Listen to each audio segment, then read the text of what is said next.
불길 속에서 살아 돌아온 가족. 그들을 구한 건 소방관이 아니었다. 호주 전역을 뒤흔든 구조 영상.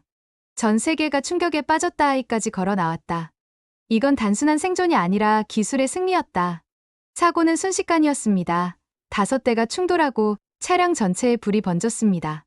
화염과 연기로 가득한 현장, 누구도 살아남을 수 없다고 판단한 그 순간 3명의 가족이 스스로 걸어 나왔습니다. 기적이라 불릴 그 장면을 지켜본 건 20년 경력의 호주 구조자원봉사자 앨리스였습니다. 수백 번의 현장, 수많은 생사를 목격해온 그녀. 하지만 그날만큼은 달랐습니다. 내가 구한 게 아니었어요. 그 차가 그 가족을 지켜냈던 겁니다. 그녀는 왜 그렇게 말했을까요? 사람을 살린 건 과연 무엇이었을까요? 시청자분들의 귀한 1초, 구독과 좋아요, 알림 설정이 영상 제작과 대한민국의 기술력을 널리 알리는데 큰 힘이 됩니다. 지금부터 그 충격적인 진실을 전합니다. 끝까지 시청 부탁드려요. 저는 호주 뉴사우스 웨일스에서 산불 구조 자원봉사자로 활동하는 앨리스입니다. 산불이 일상처럼 발생하는 이곳에서 5년째 구조 활동을 하고 있죠. 많은 생명을 구했지만 때로는 너무 늦게 도착해 속수무책인 경우도 있었습니다. 지난 여름, 친구 마이클과 그의 가족들과 함께 블루마운틴 국립공원 인근으로 주말 여행을 떠났어요. 마이클의 아내 제시카, 그리고 8살 된 딸 에밀리와 5살 된 아들 노아까지 모두 들뜬 기분이었습니다. 그런데 갑자기 하늘이 검게 변하더니 멀리서 연기가 피어오르기 시작했어요. 앨리스, 저게 뭐지? 마이클이 물었을 때 저는 이미 알고 있었습니다. 산불이었죠. 너무 빠르게 번지고 있었어요. 당장 돌아가야 해. 지금 바로. 그런데 이미 늦었습니다. 불길이 도로를 가로막았고 우리는 갇혀버렸어요. 주변 차들이 패닉에 빠져 무작정 달리기 시작했죠. 그 과정에서 여러 대의 차가 충돌했고 연쇄 화재가 발생했습니다. 저는 구조대에 즉시 연락했지만 도착까지 최소 20분은 걸릴 거라는 답변뿐이었어요. 불길은 점점 가까워졌고 마이클의 차도 화염에 휩싸였습니다. 저는 멀리서 지켜볼 수밖에 없었어요. 심장이 멈추는 것 같았습니다. 구조자로서 수많은 화재 현장을 봐왔지만 이렇게 가까운 사람들이 위험에 처한 건 처음이었으니까요. 그런데 기적 같은 일이 일어났어요. 불길 속에서 마이클과 그의 가족이 걸어 나왔습니다. 믿기지 않았어요. 저는 그들에게 달려갔죠. 어떻게 살아나온 거야? 마이클은 충격받은 표정이었지만 가족 모두 멀쩡했습니다. 아이들조차 겉으로 보기엔 심한 부상이 없었어요. 차가 우리를 지켜줬어. 불길이 조금 잦아든 후 저는 마이클의 차를 확인했어요. 외부는 완전히 그을렸지만 놀랍게도 객실은 거의 온전했습니다. 15년 구조 경험에서도 본 적 없는 광경이었죠. 불길 속에서 생존자를 직접 본 것도, 그렇게 보존된 차량도 처음이었습니다. 그날 밤 저는 계속 그 장면을 떠올렸어요. 불길 속에서 걸어 나온 가족들. 어떻게 가능했던 걸까요? 무엇이 그들을 지켜준 걸까요? 구조자로서의 저는 새로운 의문을 품게 되었습니다. 구조대가 도착하고 비상 상황이 어느 정도 수습된 후에야 저는 마이클의 차를 자세히 살펴볼 수 있었습니다. 불길에 휩싸였던 차량 외관은 심하게 그을렸지만 놀랍게도 내부는 거의 손상되지 않았어요. 겉으로는 검게 변했지만 객실은 보존되어 있었죠. 이 차가 당신들 목숨을 살렸군요. 현장에 도착한 소방대장이 말했습니다. 저도 같은 생각이었어요. 그런데 소방대장의 다음 말에 모두 놀랐습니다. 이게 한국차군요. 요즘 이런 경우가 종종 있어요. 한국차라니요? 저는 차에 관해 전문가가 아니라 그냥 지나칠 뻔했습니다. 하지만 소방대장의 말이 궁금증을 자극했어요. 마이클도 자신의 차를 새삼 바라보더니 말했죠. 사실 구매할 때 별로 고민 안 했어요. 그냥 가격 대비 좋다고 해서. 열화상 카메라로 차량을 검사하던 구조 요원이 우리를 불렀습니다. 이것 좀 보세요. 카메라 화면에는 차량 내부와 외부의 온도 차이가 뚜렷하게 나타났어요. 불길 속에서도 내부 온도가 생존 가능한 수준으로 유지되었다는 증거였습니다. 이런 건 처음 봐요. 보통 차량 화재는 30초 만에 내부까지 온도가 올라가는데 소방대장의 설명에 저는 더 궁금해졌습니다. 마이클의 가족이 살아남은 건 그저 운이 아니었던 거죠. 무언가 설계된 시스템이 작동한 결과였어요. 다음 날 저는 마이클 가족을 병원으로 데려갔습니다. 의사들도 놀랐어요. 화재 현장에서 구조된 사람들 중 이렇게 부상이 경미한 경우는 드물었거든요. 에밀리와 노아는 충격 외에는 아무런 문제가 없었습니다. 차가 뜨거워지기 시작했을 때 뭔가 이상했어요. 마이클이 병원 카페에서 커피를 마시며 말했습니다. 바깥은 불바다인데 안은 뜨겁긴 했지만 견딜만 했어요. 창문 유리가 까맣게 변해서 밖이 안 보이더라고요. 그래서 문을 열고 뛰쳐나왔죠. 저는 그의 말을 들으며 생각했어요. 불길 속에서도 내부 온도가 유지됐다는 건 단순히 튼튼하다는 것 이상의 의미가 있었습니다. 이건 분명 설계된 안전 시스템이었어요. 그 한국차. 정확히 어떤 브랜드였죠? 제가 물었습니다. 마이클은 차 열쇠를 꺼내 보여줬어요. 저는 그 로고를 기억했습니다. 평소에는 별로 관심 없던 자동차 브랜드였지만 이제는 달라졌어요.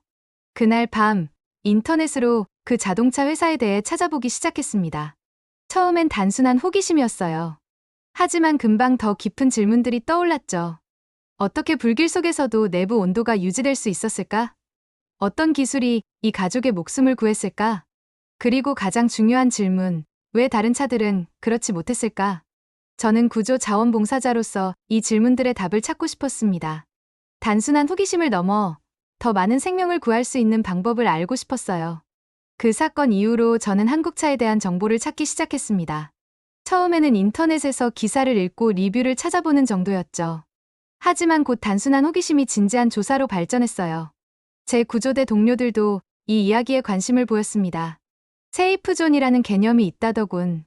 베테랑 소방관 존이 설명해 주었습니다. 화재 시 차량 내부에 일정 시간 동안 생존 가능한 공간을 확보하는 기술이야. 저는 그 개념에 사로잡혔습니다. 화재 현장에서 몇 분의 시간은 생과 사를 가르는 경계거든요. 구조대가 도착하기 전까지 버틸 수 있는 시간이 있다면 그건 기적과도 같은 일이죠. 더 조사하던 중 파이어 브레이크 시스템이라는 용어도 알게 되었습니다. 화재가 발생했을 때 불길이 차량 내부로 번지는 속도를 늦추는 기술이었어요. 이런 기술들이 실제로 마이클 가족의 목숨을 구했다고 생각하니 소름이 돋았습니다. 그러던 어느 날 제 이메일로 흥미로운 메시지가 도착했어요. 소방서를 통해 제 이야기를 들은 한국차 회사의 지역 담당자였습니다. 앨리스 씨, 안녕하세요. 마이클 가족의 생존 사례에 대해 들었습니다. 혹시 저희 기술센터를 방문해 보시겠어요? 질문에 답해 드릴 수 있을 겁니다. 처음에는 망설였어요. 단순한 마케팅은 아닐까 의심스러웠거든요. 하지만 마이클이 먼저 연락을 받았다며 함께 가자고 제안했습니다. 그들이 우리 이야기를 연구 자료로 쓰고 싶어 해. 그리고 내가 직접 검사를 받아봤는데 정말 차가 우리를 구했다는 거야. 저는 결국 방문을 결정했습니다. 말로만 듣는 것보다 직접 눈으로 확인하는 게 의미 있을 것 같았어요. 구조 자원봉사자로서 이런 기술이 어떻게 작동하는지 아는 것은 중요했습니다. 방문 전날 화재 현장에서 촬영했던 사진들을 다시 살펴봤어요. 마이클의 차량 주변에 있던 다른 차들은 모두 완전히 타버렸습니다. 하지만 마이클의 한국차만은 내부가 보존되어 있었죠. 이건 우연이 아니었어요. 내일 모든 것을 확인해보자. 스스로에게 다짐했습니다.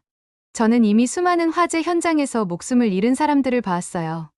만약 이 기술이 정말 생명을 구할 수 있다면 모든 사람이 알아야 할 가치가 있었습니다. 다음 날 아침 마이클과 함께 시드니 외곽에 있는 한국차 기술센터로 향했습니다. 평범한 외관의 건물이었지만 안에는 제가 상상하지 못했던 세계가 펼쳐져 있었어요. 이곳에서 저는 단순히 차를 넘어 그 뒤에 숨겨진 철학을 만나게 될 줄은 몰랐습니다. 제 마음속에는 의문이 가득했어요. 어떤 기술이 불길 속에서도 생존 공간을 만들어낼 수 있을까? 왜 다른 차들은 그렇지 못했을까? 그리고 가장 중요한 질문, 이 기술이 더 많은 생명을 구할 수 있을까? 한국차 기술센터는 겉보기엔 평범한 건물이었지만 내부에는 첨단 기술의 세계가 펼쳐져 있었습니다. 입구에서 우리를 맞이한 사람은 예상과 달리 젊은 여성 엔지니어였어요. 안녕하세요. 저는 박지수입니다. 오늘 안내를 맡게 되었습니다. 박지수는 유창한 영어로 자신을 소개했습니다. 한국에서 교육받고 호주 지사로 파견된 안전 엔지니어라고 했어요. 그녀의 표정에서 이 일에 대한 진정한 열정이 느껴졌습니다. 먼저 충돌 실험실부터 보여드릴게요. 우리는 넓은 공간으로 들어갔습니다. 여러 대의 차량이 다양한 각도로 부서져 있었어요. 벽면에는 충돌 순간을 포착한 고속 카메라 영상들이 재생되고 있었습니다. 저희는 충돌 시 세이프존을 확보하는 데 집중합니다. 외부 충격이 아무리 심해도 탑승자 주변 공간은 보존되어야 하죠. 박지수의 설명을 들으며 마이클은 고개를 끄덕였어요. 그가 경험한 것이 바로 이 세이프존 덕분이었으니까요. 다음으로 우리는 화재 테스트 구역으로 이동했습니다.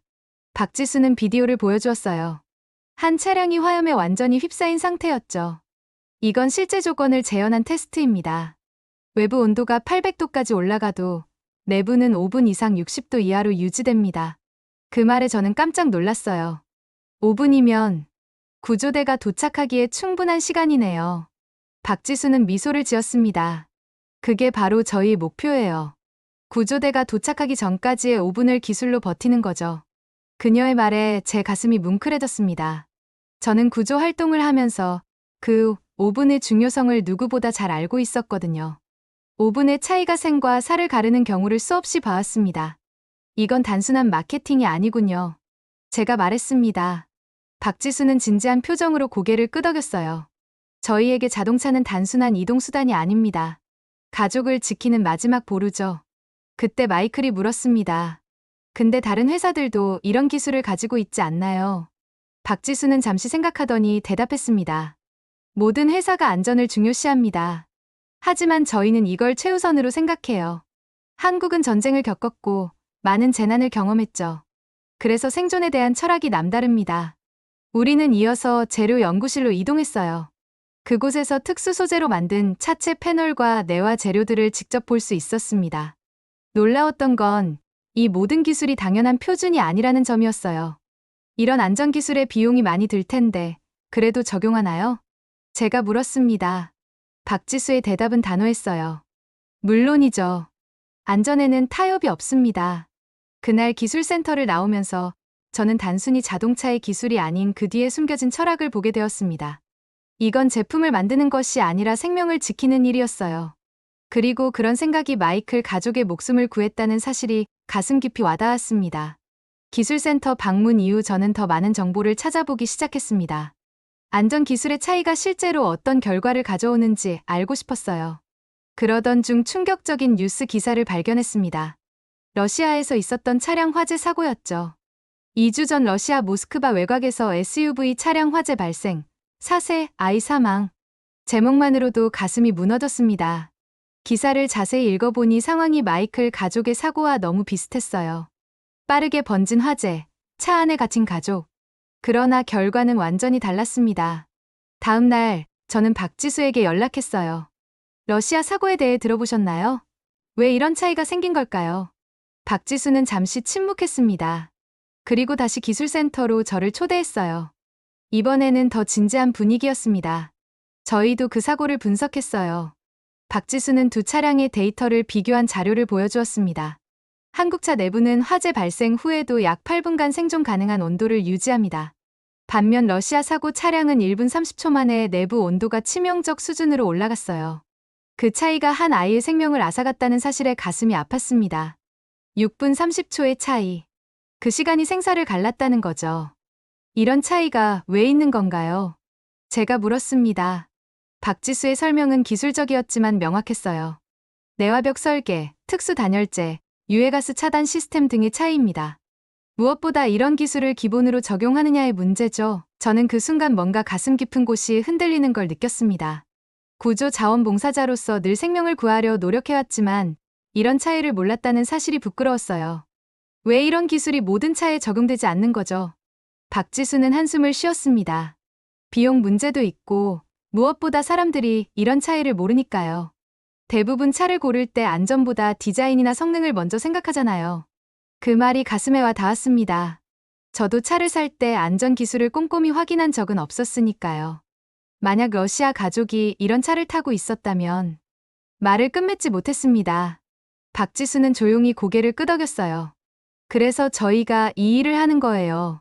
돌아오는 길에 저는 계속 생각했습니다. 운이 아니었어요. 마이클 가족은 운이 좋아서 살아남은 게 아니라 누군가의 선택 덕분에 살아남은 거였습니다.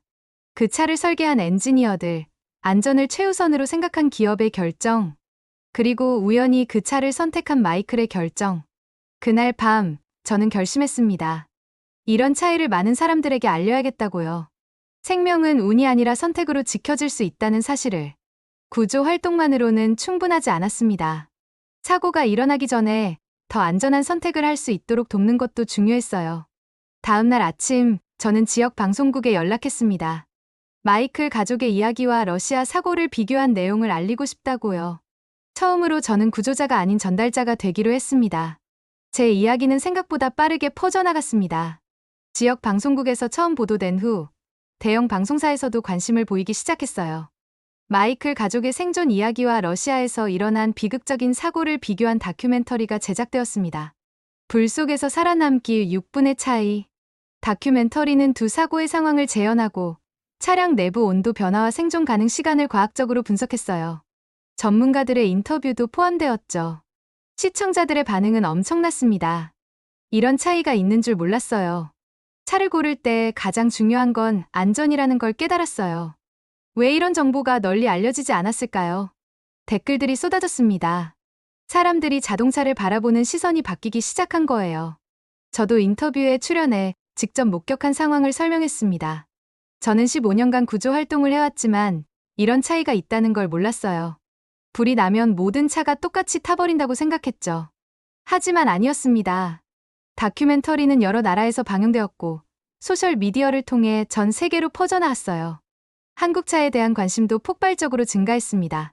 그러나 더 중요한 것은 안전기술에 대한 인식이 바뀌었다는 점이었죠. 이제 차를 고를 때 가장 먼저 확인하는 건 안전 등급이에요. 한 부모는 인터뷰에서 말했습니다. 자동차 산업 전체가 변화하기 시작했어요. 다른 회사들도 안전기술에 더 투자하기 시작했고 몇몇 국가에서는 자동차 안전 기준을 더 강화하자는 목소리가 커졌습니다. 저는 곧 지역 안전 세미나에서 강연 요청을 받았어요. 처음에는 망설였습니다. 제가 전문가도 아닌데 무슨 말을 할 수 있을까 걱정됐거든요. 하지만 박지수가 격려해 주었습니다. 당신의 경험이 가장 강력한 메시지예요. 전문적인 용어보다 실제 현장에서 본 것을 이야기해 주세요. 첫 강연은 긴장됐지만 사람들의 진지한 표정을 보며 용기를 얻었습니다. 저는 단순히 기술적인 설명이 아닌 실제 경험담을 나눴어요. 제가 본 건 단순한 차의 성능이 아니었습니다. 누군가의 결정이 한 가족의 생명을 구했어요. 그리고 다른 누군가의 다른 결정이 또 다른 가족에게는 비극을 가져왔죠. 세미나 후 많은 사람들이 다가와 질문했습니다. 특히 아이를 가진 부모들의 관심이 컸어요. 그들의 눈에서 저는 책임감을 느꼈습니다. 이건 단순한 자동차 이야기가 아니었어요. 누군가의 생명을 지키는 일이었습니다. 사람들이 알면 변화합니다. 박지수가 말했어요. 그녀 말이 맞았습니다. 다큐멘터리 방영 후 안전한 차를 선택하는 소비자들이 늘어났고 자동차 회사들도 더 높은 안전 기준을 내세우기 시작했어요. 말보다 강한 것은 증거였습니다. 그리고 마이클 가족의 생존은 가장 강력한 증거였죠. 저는 이제 구조 활동과 함께 안전 교육에도 참여하게 되었습니다. 사고를 예방하는 것이 구조하는 것보다 더 중요하다는 걸 깨달았거든요. 그리고 그 모든 시작은 불길 속에서 걸어나온 한 가족이었습니다. 강연과 인터뷰로 바쁜 날들이 이어지던 어느 날, 마이클에게서 연락이 왔습니다. 에밀리가 저를 만나고 싶다는 거였어요. 사고 이후 에밀리는 여러 감정을 겪었다고 했습니다. 처음엔 두려움이 컸지만 이제는 호기심이 생겼다고 하더군요. 저는 기쁜 마음으로 그들의 집을 방문했습니다. 에밀리는 크레용으로 그린 그림을 들고 저를 맞이했어요. 앨리스 아줌마, 이거 봐요. 그림 속에는 불길에 둘러싸인 차 안에 4명의 사람이 있었습니다. 그리고 차 주변을 파란색으로 둘러싸고 있었어요. 마치 보호막처럼요. 이게 뭐니, 에밀리? 제가 물었습니다. 에밀리는 진지한 표정으로 대답했어요. 파란색은 안전이에요. 차가 우리를 지켜줬어요. 그 순간 가슴이 뭉클해졌습니다. 8살 아이가 자신이 살아남은 이유를 이해하고 있었어요. 그리고 그것을 단순히 차가 아닌 안전으로 표현했다는 점이 놀라웠습니다. 저녁 식사 중에 에밀리가 갑자기 물었어요. 앨리스 아줌마, 왜 차가 중요해요? 단순한 질문이었지만 저는 잠시 말을 잇지 못했습니다. 마이클과 제시카도 에밀리를 바라봤어요. 차는 그냥 차가 아니야. 우리 가족을 담는 상자 같은 거야. 어떻게 설명해야 할지 고민했습니다. 그때 노아가 끼어들었어요. 보호막이야, 보호막. 에밀리 그림처럼. 그 말에 웃음이 터졌지만 노아의 단순한 표현이 사실 가장 정확했습니다. 차는 단순한 이동수단이 아니라 가족을 지키는 보호막이었어요. 맞아, 노아. 차는 보호막이야. 그런데 모든 보호막이 똑같은 건 아니지. 어떤 건 더 튼튼하고 어떤 건 그렇지 않아. 저는 아이들이 이해할 수 있게 설명했습니다. 에밀리가 다시 물었어요. 그럼 어떻게 알아요? 어떤 게 튼튼한지. 정말 좋은 질문이었습니다. 어른들도 잘 모르는 걸 아이가 물어봤어요. 그래서 내가 사람들에게 이야기하고 다니는 거야. 모두가 알 수 있게. 제시카가 조용히 말했습니다. 우리 가족은 정말 운이 좋았어요. 저는 고개를 저었습니다. 운이 아니었어요. 선택이었죠. 누군가가 그 차를 더 안전하게 만들기로 선택했고, 마이클이 그 차를 선택했어요. 침묵이 흘렀습니다. 그 순간 우리 모두는 선택의 중요성을 느꼈던 것 같아요. 에밀리는 자리에서 일어나 다시 그림을 가져왔습니다. 이번엔 다른 그림이었어요. 이건 앨리스 아줌마예요. 그림 속에는 제가 다른 사람들에게 파란색 보호막에 대해 이야기하는 모습이 그려져 있었습니다.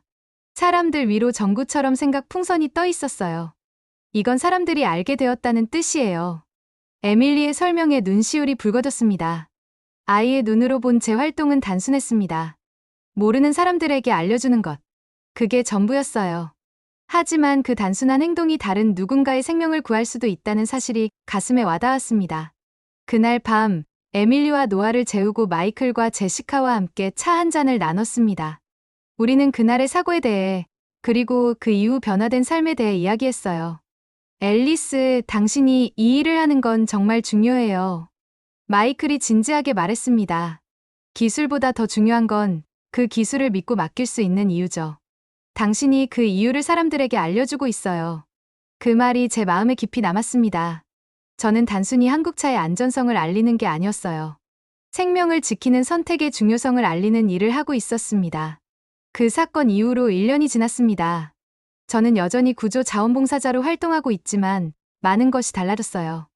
이제 제 차고에는 한국차가 자리하고 있습니다. 선택의 결과였죠. 단순히 브랜드 충성도가 아니라 그 차에 담긴 철학과 기술을 직접 경험하고 싶었습니다. 지역 안전 캠페인은 더 큰 프로젝트로 발전했어요. 한국의 기술자들과 함께 화재 안전 교육 프로그램을 만들었습니다. 놀랍게도 박지수가 호주에 정식으로 파견되어 이 프로젝트를 함께 이끌게 되었어요. 안전은 국경이 없습니다. 박지수의 말에 모두가 공감했습니다. 우리는 학교와 지역 커뮤니티를 방문해 화재 예방과 대처법을 가르쳤어요. 그리고 항상 마이클 가족의 이야기를 예시로 들었습니다. 어느 날 저는 또 다른 산불 현장에 출동했습니다. 상황은 1년 전과 비슷했어요. 도로가 불길에 막히고 차량들이 위험에 처한 상황이었죠. 그런데 이번에는 달랐습니다. 더 많은 사람들이 안전하게 대피할 수 있었어요. 앨리스, 당신이 알려준 대로 했어요. 한 가족이 말했습니다. 그들은 안전한 차를 선택했고 비상 상황에 대비해 훈련도 했다고 했어요. 그때 제 마음이 벅차올랐습니다. 정보와 교육이 실제로 생명을 구했다는 증거였으니까요. 마이클의 가족도 잘 지내고 있었습니다. 에밀리는 학교에서 안전 포스터 대회에서 상을 받았고, 노아는 여전히 자동차 모형을 수집하며 꿈을 키우고 있었어요. 그들은 이제 자신들의 경험을 다른 사람들과 나누는 것을 주저하지 않았습니다. 사람들이 알아야 해요. 우리처럼 운이 좋은 경우만 있는 게 아니니까요. 제시카가 한 인터뷰에서 말했습니다. 그녀 역시 운이 아닌 선택이라는 말을 사용했어요. 이제 우리 모두는 그 차이를 알게 된 거죠. 박지수와 저는 종종 커피를 마시며 이야기를 나눴습니다. 그녀는 한국에서의 이야기를 들려주었어요. 어떻게 안전기술이 개발되었는지, 어떤 시행착오가 있었는지에 대해서요. 우리가 불을 끄는 건 중요해요. 하지만 불이 나기 전에 피해를 막는 것은 더 중요하죠. 그녀의 말이 제 마음에 깊이 새겨졌습니다. 구조자로서 저는 항상 불을 끄고 사람을 구하는 데 집중했어요. 하지만 이제는 예방의 중요성도 알게 되었습니다. 지난 가을, 노아가 특별한 선물을 저에게 주었어요. 크레용으로 그린 그림이었는데 불길 속에서 사람들을 구하는 저와 박지수의 모습이었습니다. 그리고 그림 아래에는 서툰 글씨로 이렇게 적혀 있었어요. 앨리스 아줌마와 지수 아줌마는 불을 막는 사람들. 그 순수한 표현이 저를 미소 짓게 했습니다. 불을 막는 사람들. 정확한 표현이었어요. 우리는 이제 불을 끄는 것뿐만 아니라 불이 일으킬 수 있는 피해를 막는 일에도 힘쓰고 있었으니까요. 오늘도 어딘가에서 한국의 기술자들은 더 안전한 차를 만들기 위해 노력하고 있을 겁니다. 그리고 그들이 만든 차는 누군가의 생명을 구할 거예요. 그건 확신할 수 있습니다. 제가 직접 보았으니까요. 저는 이제 구조 현장에 가면 차량을 더 자세히 살펴봅니다. 어떤 차가 더 온전하게 남아있는지, 어떤 기술이 생명을 구했는지 분석하죠. 그리고 그 정보를 사람들과 나눕니다. 불을 끄는 것도 중요하지만 불이 일으킬 수 있는 피해를 막는 철학이 더 중요합니다. 그리고 그 철학은 오늘도 어딘가에서 누군가의 생명을 지키고 있을 테니까요. 그날 이후 앨리스는 달라졌습니다. 구조란 단지 훈련된 손길이 아니라 생명을 지키려는 철학에서 시작된다는 걸 알게 되었으니까요. 그리고 오늘도 어딘가에선 그와 같은 차량이 또 하나의 가족을 지키고 있을지도 모릅니다. 한국의 기술이 만든 보호막, 그 안에서 사람들은 다시 살아 움직이고 있습니다. 무엇이 진짜 안전인가, 무엇이 우리 가족을 지킬 수 있는가? 그 질문에 답한 건 화려한 광고도 아니고 유명한 브랜드도 아니었습니다. 바로 대한민국이 선택한 사람 중심의 기술이었습니다. 광고보다 앞서는 실내 기적보다 먼저 움직이는 설계. 대한민국은 오늘도 사람을 먼저 생각합니다. 기억해 주세요. 이 이야기는 단지 한 가족의 생존기가 아닙니다. 대한민국 기술이 만든 기회였고, 시간이었고, 무엇보다 생명이었습니다. 구독자 여러분의 댓글과 감상은 또 다른 감동의 시작이 됩니다. 다음 영상도 기대된다면 구독과 알림 설정 잊지 마세요. 감동 한 송이는 매일 저녁 당신의 하루에 따뜻한 이야기를 더합니다.